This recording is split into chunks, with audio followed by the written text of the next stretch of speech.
Sanctus,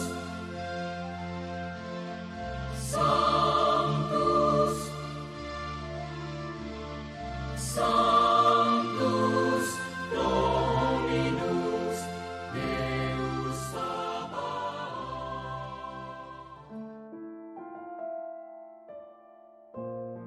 Salam jumpa kembali saudara-saudariku yang terkasih dalam Tuhan kita Yesus Kristus. Salam sejahtera untuk kita semua. Berkat Allah yang Maha Kuasa senantiasa menyertai kita. Hari Sabtu tanggal 25 April tahun 2026 adalah Pesta Santo Markus, pengarang Injil. Markus, pengarang Injil, berasal dari Yerusalem. Semasa mudanya, Markus telah bertemu dengan Yesus, tetapi tidak menjadi seorang muridnya. Dalam Injilnya, Markus menceritakan bahwa ketika Yesus ditangkap dan digiring ke hadapan Mahkamah Agung, seorang anak muda mengikutinya dari belakang. Para serdadu hendak menangkap orang muda itu, tetapi dengan cepat pemuda itu meloloskan dirinya. Besar kemungkinan bahwa orang muda itu adalah Markus sendiri, karena peristiwa ini hanya terdapat dalam Injil Markus saja. Markus disebut juga Yohanes Markus. Ia adalah keponakan Barnabas. Ia ditobatkan dan dipermandikan oleh Petrus. Markus menemani Paulus dan Barnabas dalam beberapa perjalanan misi. Di Roma, Markus menjadi pembantu Petrus. Ia menjadi juru bicara Petrus. Setelah Santo Petrus dan Paulus dibunuh oleh Kaisar Nero, Markus berangkat ke Mesir dan di sana ia disebut oleh Hieronymus sebagai bapa para pertapa di gurun pasir Mesir. Kemudian ia menjadi uskup Alexandria dan mati dibunuh karena Kristus. Jenazahnya kemudian dibawa ke Venesia dan relikwinya disimpan di Basilika Santo Markus. Tanggal lahir dan kematiannya tidak diketahui dengan pasti. Lambangnya sebagai pengarang Injil ialah singa, raja gurun pasir, yang diambil dari permulaan Injilnya yang menyinggung gurun pasir.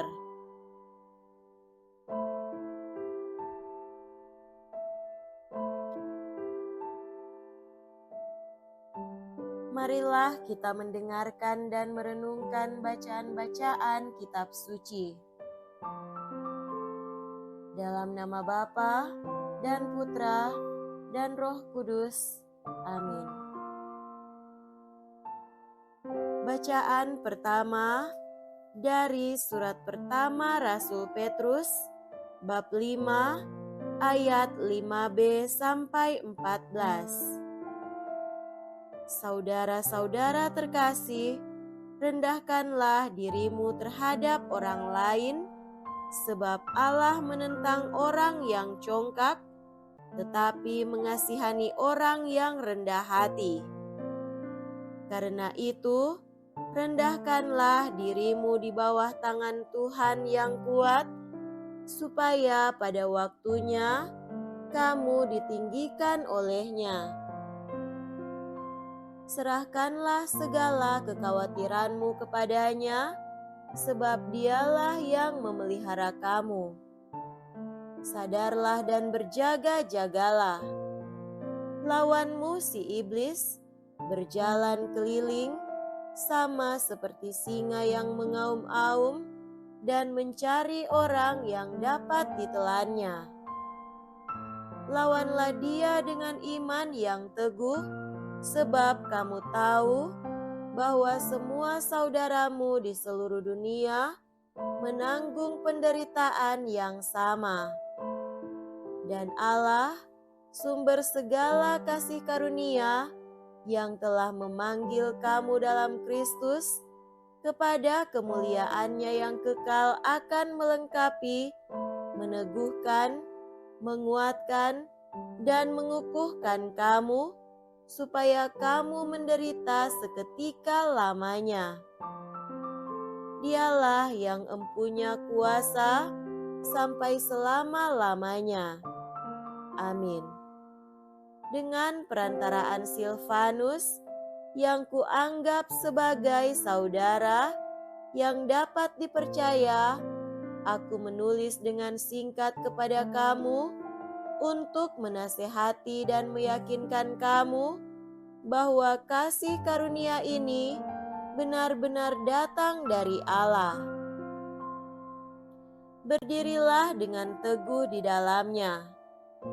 Salam kepada kamu sekalian dari kawanmu terpilih yang di Babylon, dan juga dari Markus anakku. Berilah salam seorang kepada yang lain dengan cium yang kudus. Damai sejahtera menyertai kamu sekalian yang berada dalam Kristus. Amin. Demikianlah sabda Tuhan. Syukur kepada Allah.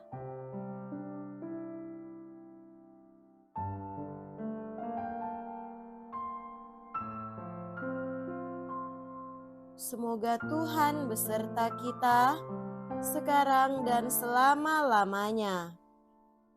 Inilah Injil suci menurut Santo Markus. Dimuliakanlah Tuhan.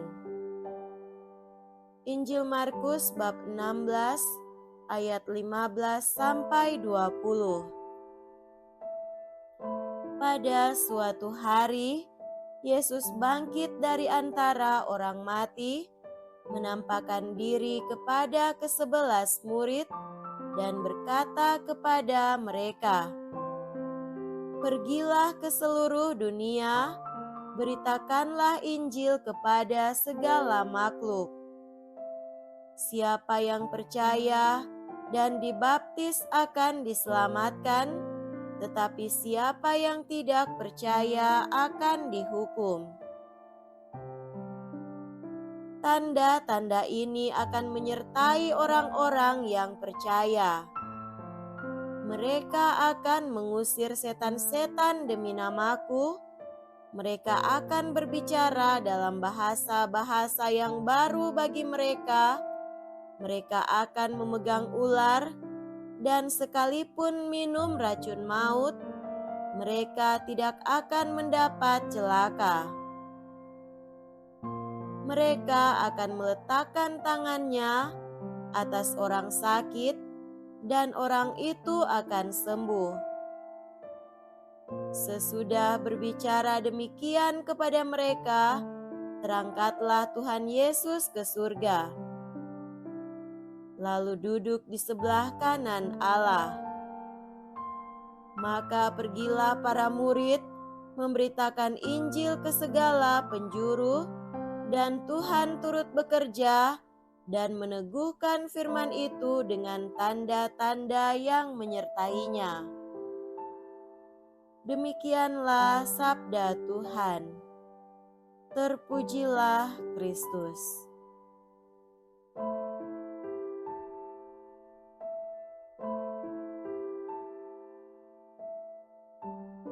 Saudara-saudariku yang terkasih dalam Tuhan kita Yesus Kristus, tema renungan kita pada hari ini adalah menulis Injil kehidupan kita.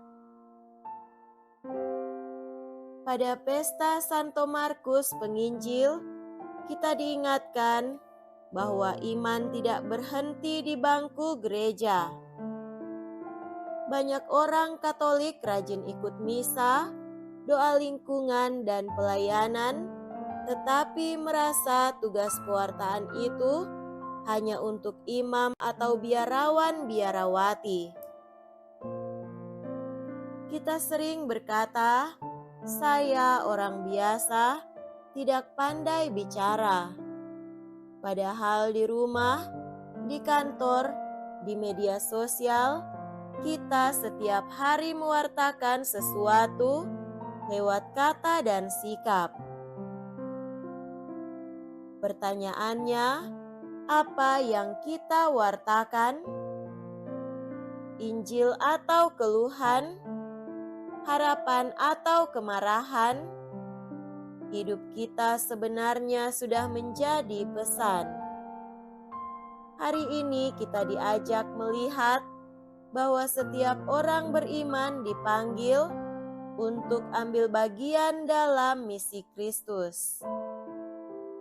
Saudara terkasih, dalam Markus pada hari ini, Yesus yang bangkit memberi perintah yang jelas.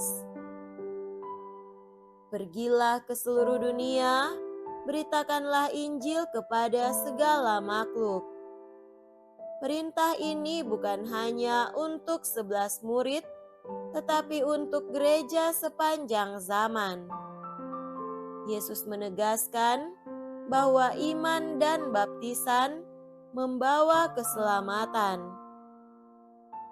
Tanda-tanda yang menyertai bukan untuk pamer kuasa, melainkan bukti bahwa Tuhan bekerja melalui para murid-Nya.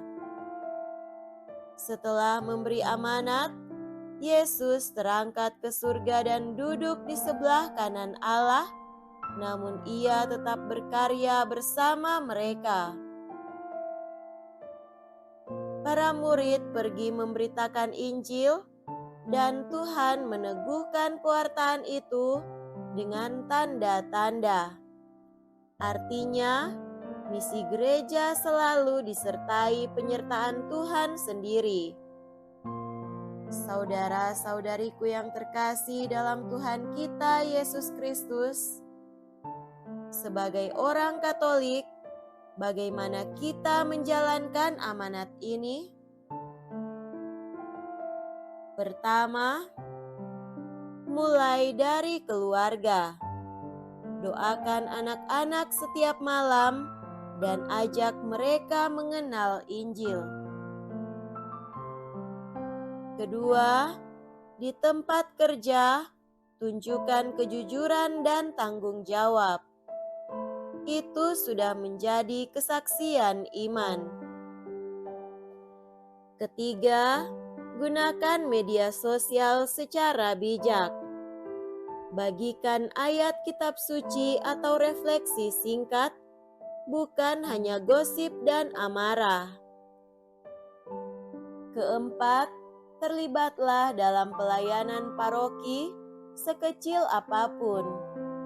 Jangan menunggu sempurna untuk bergerak. Santo Markus menulis Injil agar banyak orang mengenal Kristus. Kita pun dipanggil menulis Injil lewat hidup kita. Tuhan yang mengutus, Tuhan pula yang menyertai dan meneguhkan langkah kita. Semoga demikian. Amin. Dalam nama Bapa dan Putra dan Roh Kudus. Amin.